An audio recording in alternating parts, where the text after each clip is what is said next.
Assalamualaikum warahmatullahi wabarakatuh. Kedatangan bulan Desember, umat Kristen di seluruh dunia gegap gempita ngadain perayaan Natal. Tanggal 25 jadi puncaknya. Ia ditetapin sebagai hari raya karena dipercaya bertepatan dengan hari kelahiran Yesus. Christmas diartikan sebagai hari kelahiran Yesus yang dirayakan oleh hampir semua umat Kristen di dunia.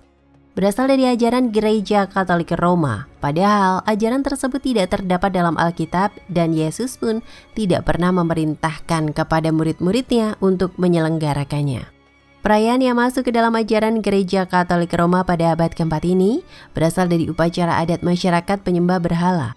Perayaan Natal yang diselenggarakan di seluruh dunia ini sama sekali tidak mempunyai dasar dari Alkitab. Natal berasal dari kepercayaan penyembah berhala yang dianut oleh masyarakat Babilonia kuno di bawah Raja Nimrod, cucunya Ham, anak Nabi Nuh. Nimrod inilah orang pertama yang mendirikan menara Babel, membangun kota Babilonia, Nineveh, dan lain-lain, serta kerajaan di dunia dengan sistem kehidupan, ekonomi, dan dasar-dasar pemerintahan. Nimrod ini adalah seorang pembangkang Tuhan. Jumlah kejahatannya amat banyak, diantaranya dia mengawini ibu kandungnya sendiri, Semiramis. Setelah Nimrod meninggal, ibunya yang merangkap istrinya menyebarkan ajaran Nimrod bahwa roh Nimrod tetap hidup selamanya walaupun jasadnya telah mati. Adanya pohon evergreen yang tumbuh di atas sebatang pohon kayu yang telah mati ditafsirkan oleh Semiramis sebagai bukti kehidupan baru bagi Nimrod. Untuk mengenang hari kelahiran Nimrod setiap tanggal 25 Desember, Semiramis menggantungkan bingkisan pada ranting-ranting pohon itu sebagai peringatan hari kelahiran Nimrod. Inilah asal-usul pohon Natal. Melalui pemujaan kepada Nimrod, akhirnya Nimrod dianggap sebagai anak suci dari surga.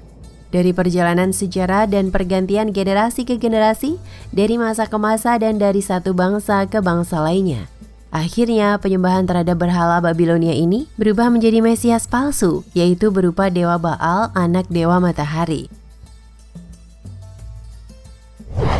Pada abad keempat dan kelima Masehi, ketika dunia pagan Romawi menerima agama baru yang disebut Kristen, mereka telah mempunyai kepercayaan dan kebiasaan pemujaan terhadap Dewi Madonna jauh sebelum Kristen lahir. Natal adalah acara ritual yang berasal dari Babilonia kuno yang saat itu puluhan abad yang lalu belum mengenal agama yang benar dan akhirnya terwariskan sampai sekarang ini. Di Mesir, jauh sebelum Yesus dilahirkan, setiap tahun mereka merayakan kelahiran anak Dewi Isis atau Dewi Langit yang mereka percaya lahir pada tanggal 25 Desember. Pada murid Yesus dan orang-orang Kristen yang hidup pada abad pertama, tidak pernah sekalipun mereka merayakan Natal sebagai hari kelahiran Yesus pada tanggal 25 Desember. Dalam Alkitab atau Bible, tidak ditemukan walau satu ayat pun Tuhan atau Allah ataupun Yesus yang memerintahkan untuk merayakan Natal. Sebab perayaan setiap tanggal 25 Desember adalah perayaan agama paganis, penyembah berhala yang dilestarikan oleh umat Kristiani. Upacara Natal adalah berasal dari ajaran Semiramis, istri Nimrod, yang kemudian dilestarikan oleh para penyembah berhala secara turun-temurun hingga sekarang ini dengan wajah baru yang disebut Kristen.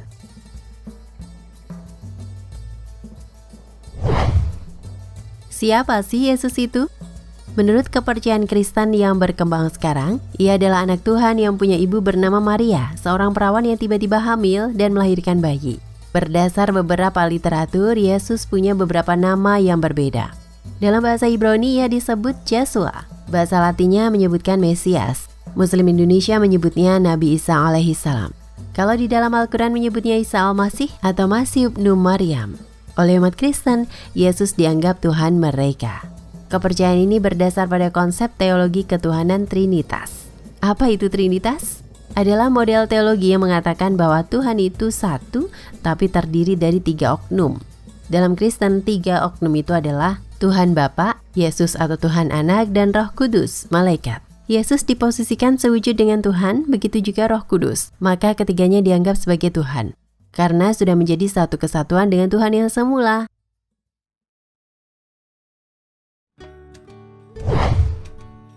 Kepercayaan orang-orang Babilonia yang menyembah kepada ibu dan anak, Semiramis dan Nimrod yang lahir kembali, menyebar luas dari Babilonia ke berbagai bangsa di dunia dengan cara dan bentuk yang berbeda-beda, sesuai dengan bahasa di negara-negara tersebut.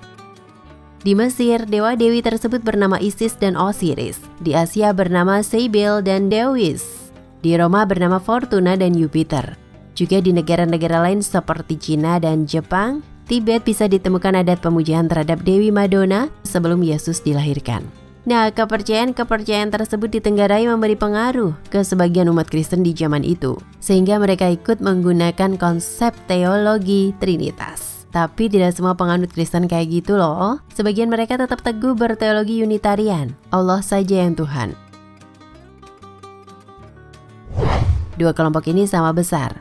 Kelompok Unitarian dipimpin Arius 256 hingga 336 Masehi. Sedangkan kelompok Trinitarian berteologi Trinitas dipimpin Athanasius 293 hingga 373 Masehi. Keduanya saling bermusuhan sehingga negara Romawi menjadi kacau. Menyaksikan realitas tersebut, Kaisar Konstantin tahun 280 hingga 337 Masehi yang seorang penganut paganisme dan sedang berkuasa pada masa itu mengadakan konsili atau musyawarah akbar di Nisea pada tahun 325 Masehi. Konsili ini dikenal dengan nama Konsili Nisea alias Konsili Oikumenis I. Sebagai seorang paganis, ia menyodorkan konsep homoousios. Kedua pimpinan kelompok menafsirkan konsep tersebut dengan arti yang berbeda. Arius menafsirkan dengan Yesus berhubungan amat erat dengan Allah, tapi Athanasius menafsirkan lain, Yesus sewujud dengan Allah, maka ia pun Tuhan. Pasca konsili, pengikut Arius tidak puas dengan hasil konsili Nisea. Mereka terus mengadakan perlawanan. Hingga pada masa Kaisar Theodorus Agung, dibuatlah konsili Oikumenis II di Konstantinopel. Karena ia anti-Arius, maka konsili itu tegas menetapkan bahwa anak Yesus sewujud dengan Bapa Tuhan. Dan Roh Kudus pun sewujud dengan Tuhan. Tuhan dianggap punya 3 wujud, namun ketiganya menjadi 1 wujud. Nah, sejak itu Kristen dengan teologi Trinitas dinyatakan resmi sebagai agama yang sah di Romawi. Siapa yang menentang akan ditumpas.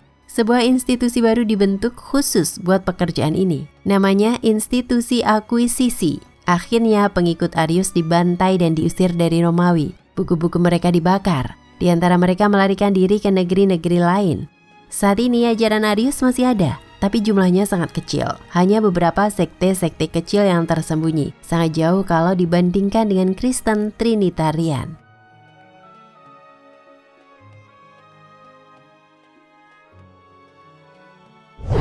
Ternyata itu terjadi karena pengaruh agama pagan dan perang penguasa Romawi yang beragama pagan. Tragis memang.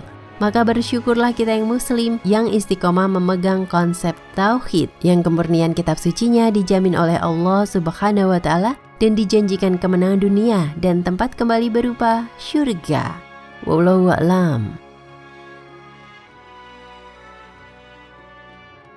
Nah, pemirsa Ensiklopedia Al-Fatih, sampai di sini perjumpaan kita kali ini. Semoga menginspirasi.